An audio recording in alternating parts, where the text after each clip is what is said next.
because it was a shocking outcome, no other way to say it. But before the election, here's what you tweeted. You said it's totally over. If Trump wins more than 240 electoral votes, I will eat a bug. I think you said it here on this show as well.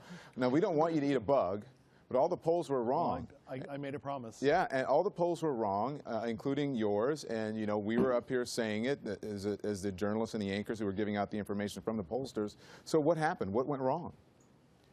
Yeah, I think what happened here is that it is true that people who are aggregating polls, including myself, were pretty sure to varying degrees of a Clinton victory. And the fact of the matter is that there was a reasonably large polling error. The polling error was something like 3 to 6 percentage points, 6 points in Senate races, 3 or 4 points for the presidency. And basically it's a polling error that's pretty large, and it was a race that was pretty narrowly contested. Probably a significant cause here is undecided voters who made their minds up at the last minute, or who are able to state their preference. Maybe they weren't even aware what their preference was, because Donald Trump is a uniquely polarizing candidate, not only between Republicans and Democrats, but also even within the Republican Party. There's something strongly polarizing about him, and what's happening on the streets is almost certainly a reaction to the unprecedented nature of his candidacy. Gloria Borger, back to you. Listen, I wonder about this, and I've asked so many people, some of the surrogates for Donald Trump, some of the pollsters, and our very own analysts, was there a hidden Donald Trump vote? Some people say that there wasn't one. That's a false narrative that's being put out. What do you see? How do you see that?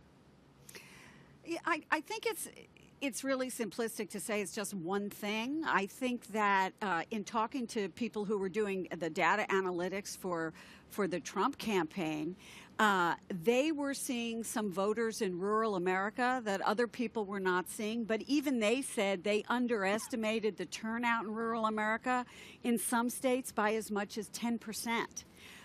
Also, what you were just talking about was these late deciders. Among late deciders, and there was a large number of them in a lot of states, Trump won those late deciders by 10 points. So could those have been people after the FBI issue, the Comey issue? Could they have decided at the last minute to vote against Hillary Clinton? Sure.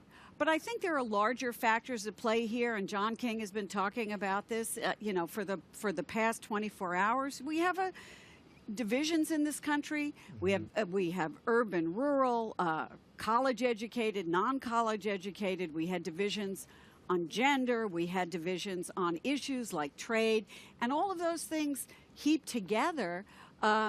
We had a Donald Trump victory, and I think the Democrats, if anything, were guilty of assuming that the middle class would be with them, because they have always been in the past in those blue states. And what they didn't anticipate was that a lot of those voters feel disenfranchised and left behind, particularly in a lot of those blue Rust Belt states, and they decided to leave the Democratic Party because they felt that the candidate, Hillary Clinton, was not representing the kind of change that they feel they need and they're not getting from the Democratic Party.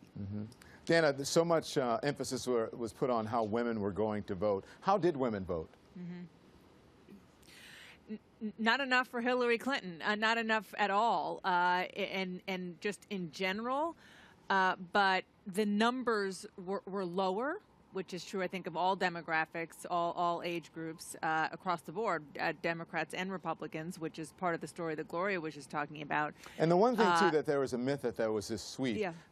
Fewer people voted than last time, and the minority demographic that was expected to show up for Hillary Clinton just didn't. So it wasn't a real sweep of people across the country as we had thought as well, which John King pointed out earlier.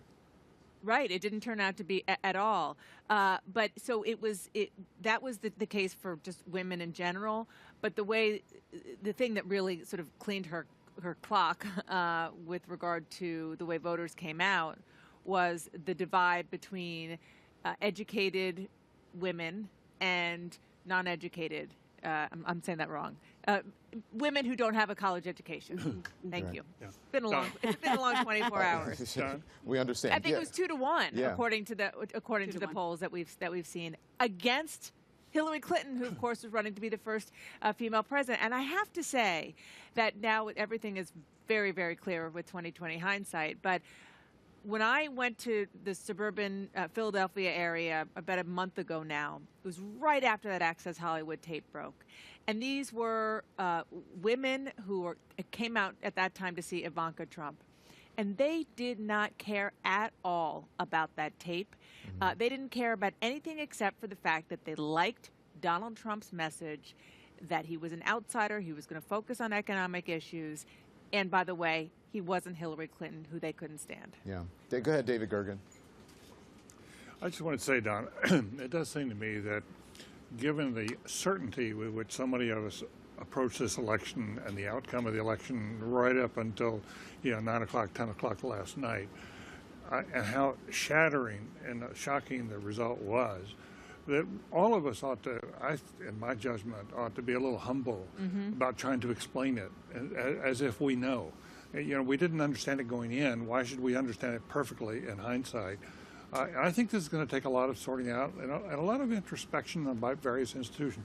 The polling industry really ought to look internally at sort of what happened here.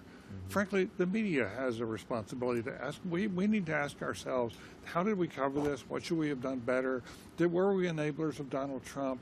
Were we too negative in the end toward him? There are a lot of questions here. It's one of our most significant elections, and I think we ought to be willing to take some time to sort of sort it out so that we understand better before we sort of rush on to the next event. All right.